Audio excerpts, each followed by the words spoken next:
So we come to what I think is among the more,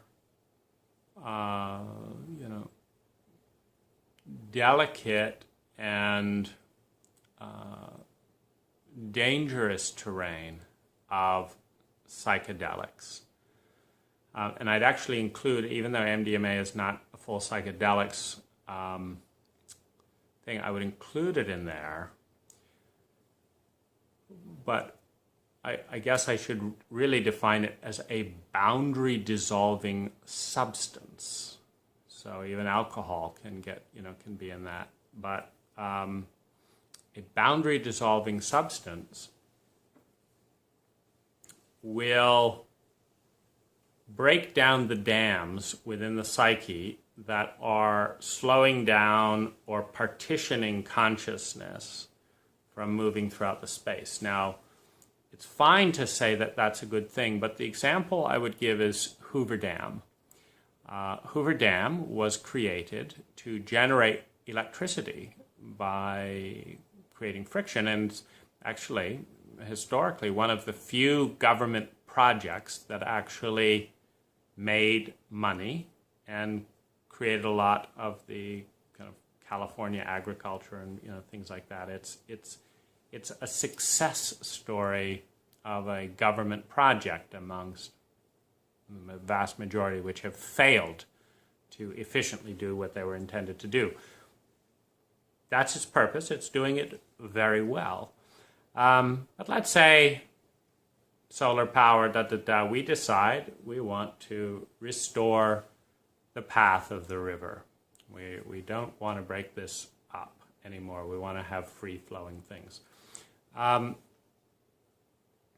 So we're going to dismantle the dam.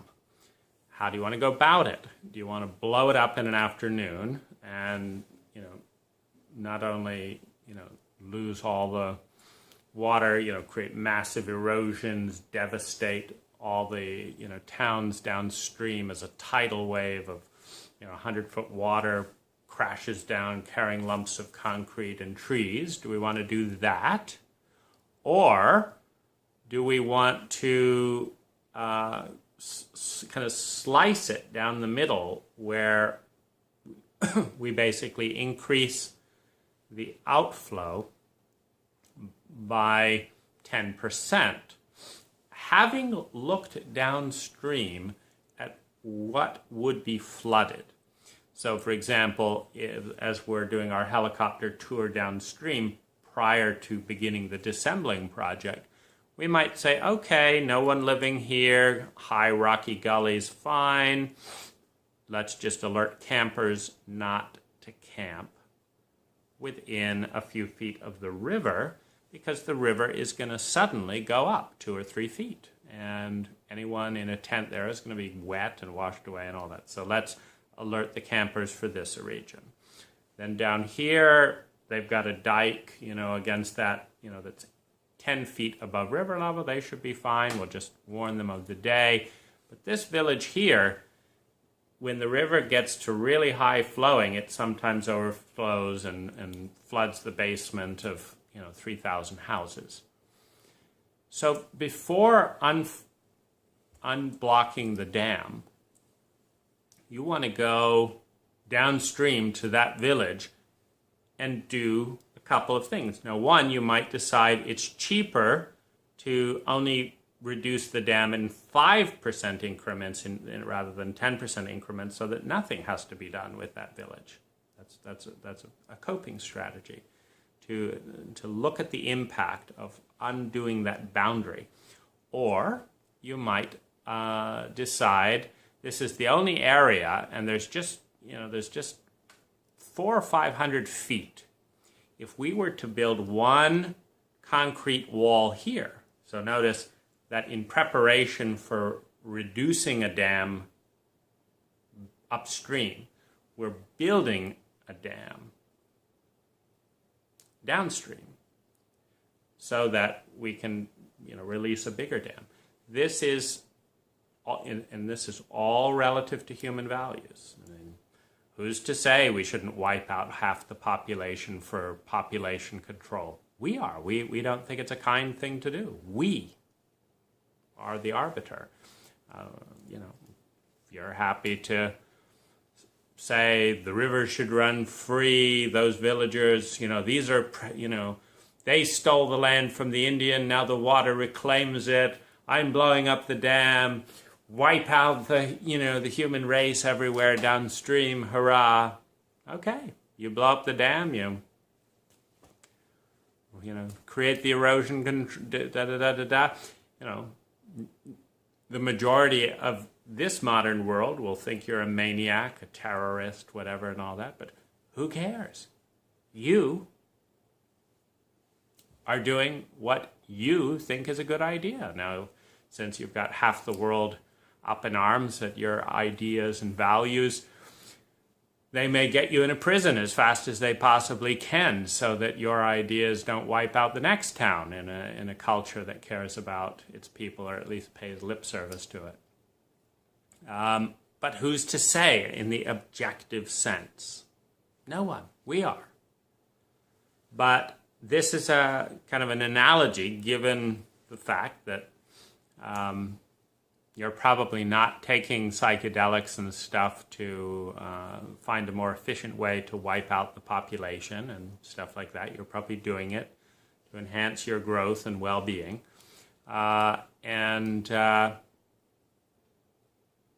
You know, and you're wanting to enhance your own well-being. I mean, you're not, there's plenty of other ways you can torture yourself if you want to.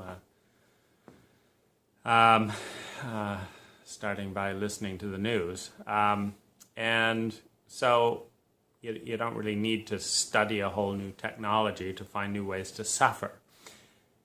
What we're looking at then is how to work with the elements, the very positive elements that come with dissolving boundaries, and minimize the negative impact, you know. And so this would be kind of the equivalent of like, yes, you could take a wonderful, you know, overdose, massive psychedelic thing, you know, 5-MeO-DMT, and you could lose your job, and who cares, because now you know you're God, and da-da-da, and, you know, all this stuff, and what's a mere job on one of billions of planets when you're God and all that. And that's fine. But most of us, that's our hesitation. It's like, yeah, I don't really want to be that person who doesn't care about their job or their child support and this and that and the other and all this thing, can't drive a car straight and crashes into the highway and hurts 10 kids in a car accident. I want to do this safely. So that's why I'm doing these videos. Explore the risks, understand them, look at how to be safe. So you might raise a concrete wall downstream and then start dismantling. And you go downstream so that you look at the ripple effects. What is the consequence of dissolving this boundary? Why was it built? How much water is behind it? What would happen if we took it out in 1-foot sections and 10-foot sections? Well, if you've got, you know, an ocean worth of water, one 1-foot section is going to just pour out of there for the next 8 years maybe before the whole ocean gets drained a foot, you know. And then meanwhile, half the country is underwater or whatever if it's if it's below sea level in that area. And so you have to understand what you're dealing with. And within all the possible ripple effects of dissolving boundaries that you have built, meaning if it's a traumatic boundary, if it's a dissociation, that is a trauma protection mechanism. You know, if you were hurt to a degree that you cannot tolerate feeling, even as an adult, and so you're going to do anything under the sun. I mean, I don't know if you've been in that state before, where you would do anything to stop feeling that feeling. And every human being has this place, by the way. Every human being has the capacity to access a domain within themselves and within others that is so horrifying that they would do absolutely anything. Suicide is one of those states, you know. I was like, I want to get out of here. If it takes my life, so be it. I am not feeling this feeling for another day. the thought of feeling this feeling for another, 40 years, or not knowing when it'll end, I just can't deal with it. I mean, end the lifetime, abort, reset. Now, these feelings are largely partitioned. The culture partitions them and says, no, we don't.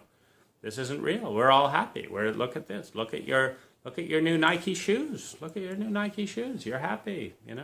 That's good, isn't it? We're all happy, aren't we? Okay, you still need some Nike shoes, but don't worry. Work hard, and you'll get them. Work hard, you'll get them. How you doing? Oh, new Nike shoes. Oh, it's a complete cultural bullshit. I mean, what the fuck do Nike shoes have to do with anything? But that's the game we play to keep our attention on things that are comfortable. And then within that little paradigm, if you want a little attention, you got to go out and buy a new pair of shoes. Well, of course, people get addicted to buying shoes to protect themselves from these states. So these are in our human terrain. And one of the reasons I'm making these videos is that the way that I got introduced to my first big boundary dissolving thing, which happened to be a mixture of mushrooms and LSD, combined with the fallout of, human unkindness and ineptitude and stuff as that boundary started to dissolve, and the pain that was behind it, has left me in terrain where I regularly get these reverberations, this kind of spiraling around. It's diminishing.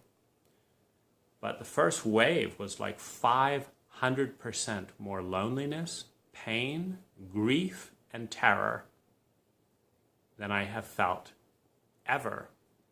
I thought my body was going to split apart. The back of my head felt like salt being packed violently into an open wound. That's the feeling. And it's like, oh my God, can I bear to be present to that? Where is it coming from? Like, no one told me this was going to be here. Please help me. No, you're an independent American man. We didn't agree to help you. We're not Go away. Do it yourself. It's like we're in a barbarity of a culture. I mean, it's insane. And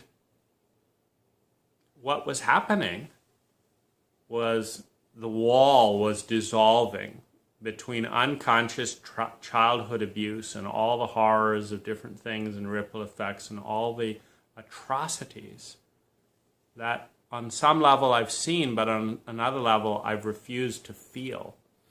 They're part of being human in this world that we're on, which is, in some areas, I would say that like 20% of what human beings do to other human beings is absolutely atrocious. One of the most atrocious things of all, it doesn't even begin to describe it, that word, is the denial and the lack of empathy and response for that level of betrayal. I mean, it's just deep. It's deep.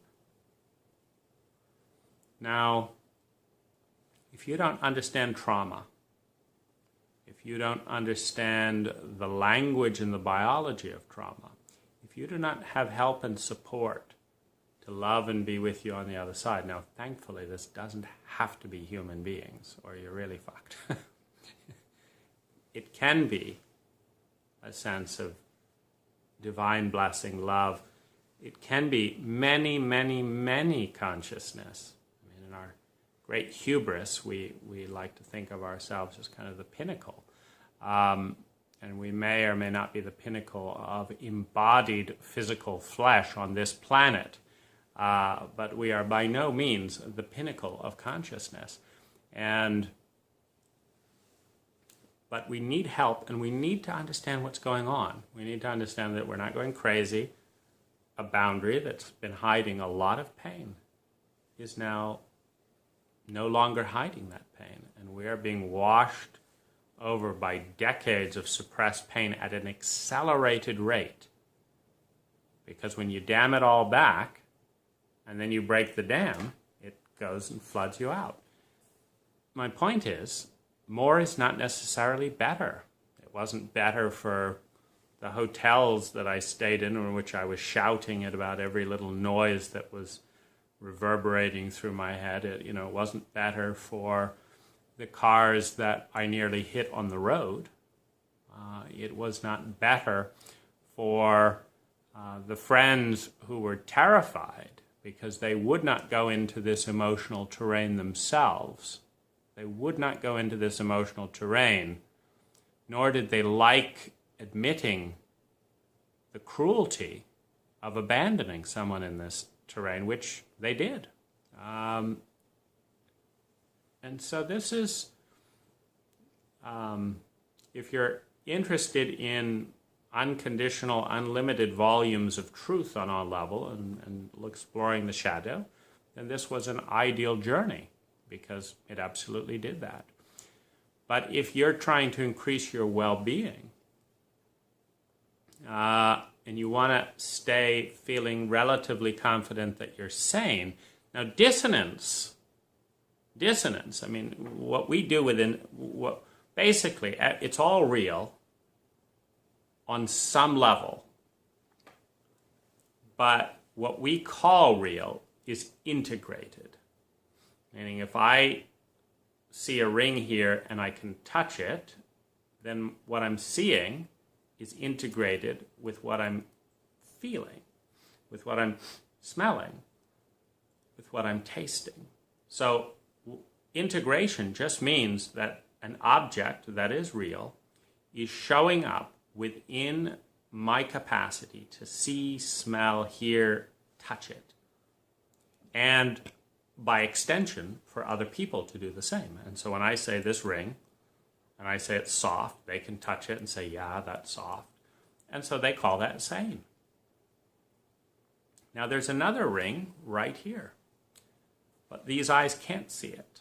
These ears can't hear it. It's there, but they can't see and hear it, nor can anyone else.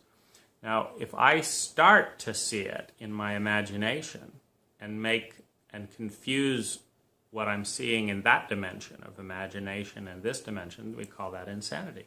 Well, psychedelics, they repress by making the imaginal dimensions in their many variations dramatically more real than the sensory dimensions by boosting and often by shutting down parts of the body so that you can really get it. And there are levels, there are imaginal dimensions that are much more real than this reality here, where this just feels very dreamy. I mean, I'm making this video right now. Part of me is not at all here. I mean, it's just coming through words, going into this thing called a camera. It's just not very real. It's not all that interesting. There's just having to chatter through these sounds and all that. And then you can go to some other place, and it's like, wow, the beauty here, the beauty, the exquisite nuance of complexity. This is more interesting, it's more engaging, it's more real. I can feel it, I can see it, I can understand it more. Consciousness is capable of using observing and measuring devices that are far more vivid and attuned and complex and nuanced than these observing and measuring devices. Now, what we call sane is basically that you can tell the difference between those two. Now, we also add this layer because we're very insecure in this dimension, so we have to make everything else that isn't here not real. Now, fine, if you can see it through the Hubble telescope, we'll let that be real, but if a physical thing can't see it, it's not real. Now, that's taking 99.9% of all reality and saying it doesn't exist. And that's great, because that's an overwhelming. We're overwhelmed enough by this small little bit of reality. So if we can take most of it and just say it doesn't have to exist, therefore we don't have to think about it, therefore we don't have to be overwhelmed by it, hooray. That's all just agree.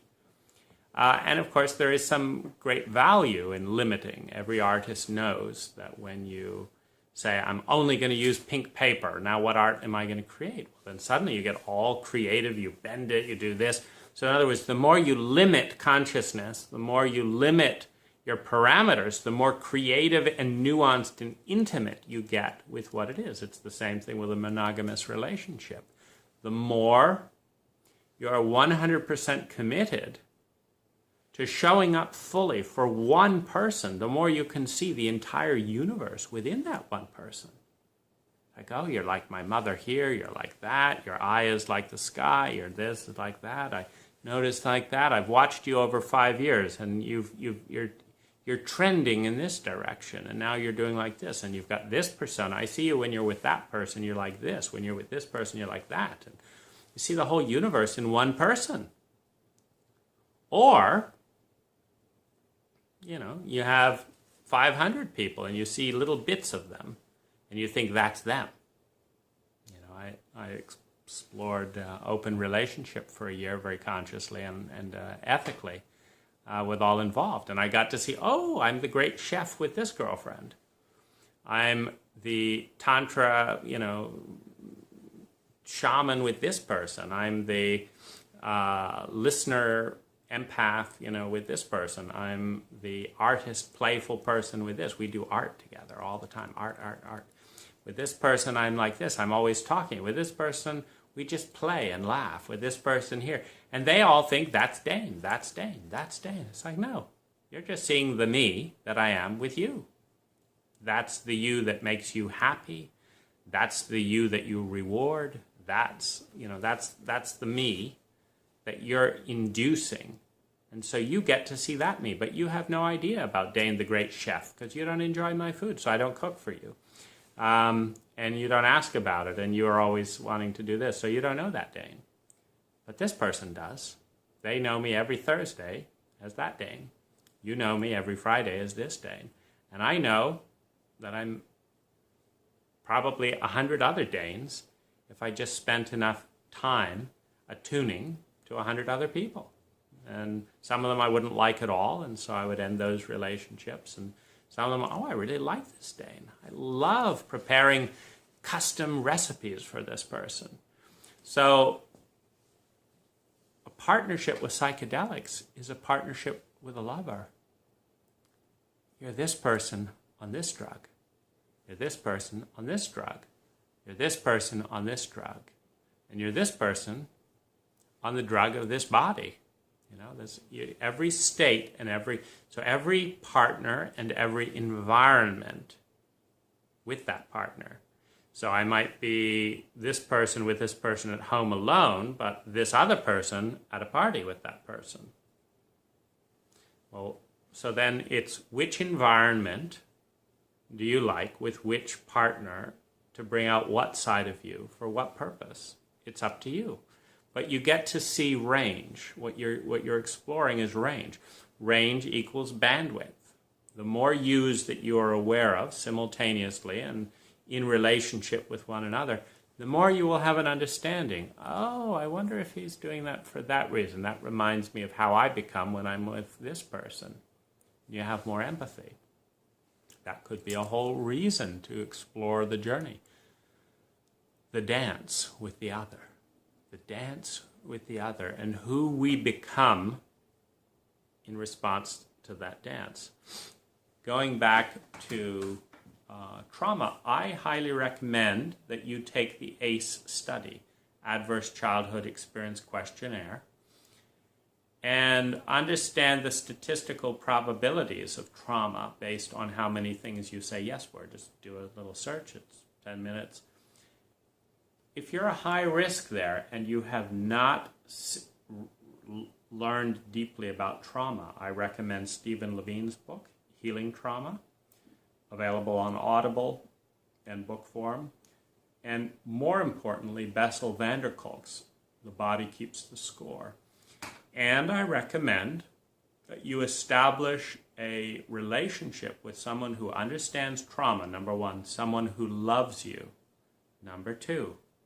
That doesn't have to be a very personal love. I mean, it doesn't have to be they're in love with you, but they love you, either just because you're a person and they love their patients and they love their work and they're committed to helping people and that's why they're a psychotherapist. Love is far more important than we realize. I mean, we're in a culture where if it's interesting, oh, I like that, he's cool, he's interesting. It doesn't matter in these deeper realms. Love. Will someone take a stand for you? Will they be a witness of who you are? Do they care about your unique beauty and your unique pain? Do they love you? It is the single most important question. If you have that support and you understand trauma and you are prepared, if you got a high ACE score, go into it gently. Go into it gently. I had a big misfortune of being just shoved into this by this practitioner that I hired to be my sitter, who was so worried, so insecure with his own stuff, which is typical therapists, but so insecure with his own stuff that he wanted to make sure that I was really impressed with him as the the facilitator. So he manipulated and just kept pushing away until he wanted to do 3 times as much substance as I wanted to do, and I compromised in the middle at 2. And I had told him, it's like, this is not the end of the world. We can do another session. It's not. I'll pay you. You don't have to worry about it. But he wanted me to get my money's worth. In other words, he wanted to feel like he was responsible for this big, mind-blowing experience, and it was an absolute nightmare. Because as soon as all that mind-blowing amount of trauma came up, he just turned tail and ran off and blamed it all on me. And it's cowardice, but that's not good. So you want to get grounded in this terrain. I learned about trauma in absolute desperation on the fly after the fact, where I'm feeling like nothing I've learned in my $200,000 worth of personal growth studies and this and that and the other and thousands of hours of therapy and energy work and this and that and the other. It hasn't prepared me for this. There's something I'm missing, and I stumbled into it with great blessing by a strange man in a health food store. Can you believe it? I'm in the middle of all this stuff, not a single therapist in more than 2,000 hours with 20 reasonable practitioners taught me anything about trauma. It's amazing. It's biological. It's not psychological. Read the book, The Body Keeps the Score. Know that, because that's where you need to do, you have to have a sense of how much water is behind the dam you're about to blow up in an afternoon. And you have to get a sense of how fast you want to blow it up. And you want your ego. I mean, there's a lot of stuff out there about killing the ego is bad, suppressing the ego is the enemy, all this stuff. The ego has a bad rap. I mean, it's a miserable situation. The ego is among the most vulnerable, uneducated, terrified entities in the universe.